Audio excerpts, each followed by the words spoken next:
Compared to most circuits on the F1 calendar, the Bahrain circuit is often considered to be one of the most forgiving circuits. At many circuits you can find yourself on the grass or even in the gravel trap if you run just a little bit too wide. Or you might just even find yourself with floor damage from running over the curbs.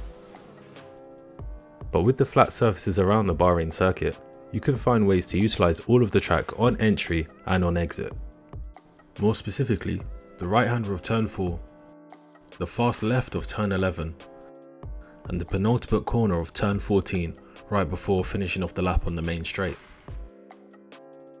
Utilising these corners can save you a tenth or two, and over the course of a whole race stint, it will save you loads of lap time. But today, we'll focus on utilising the entry of the tricky turn 11 to demonstrate the easy gains of using every inch of the racetrack.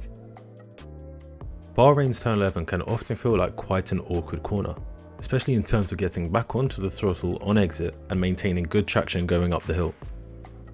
Staying well within the track limits into turn 11 will give you a tighter racing line, meaning that you will have to put in more steering input, making the car work a lot harder through the corner. It will make the traction zone on exit a lot tighter too, especially if you find yourself running wide onto that annoying outside curb. So, riding on board now, we're going to use all of that outside curb before braking between the 150 meter board, right about where this blue strip is on the outside of the track. Then we're going to meet the apex and build back on the throttle as we go up the hill.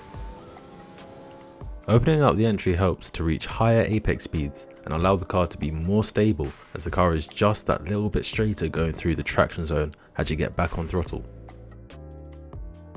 So, what is the true time gained from utilising all of the track going into turn 11? Reviewing our driving on the Track Titan platform, we can compare our 2 laps at turn 11 and see the different outcomes of taking the 2 racing lines. In this case, it's the blue line which is faster, and it's the wider line on entry which helps the traction on exit. Straight away we can see how the wider line on entry is 0.17 tenths clear of the tighter line. And as we've predicted, the tighter racing line on entry compromised the exit, making the traction zone a lot trickier going up the hill.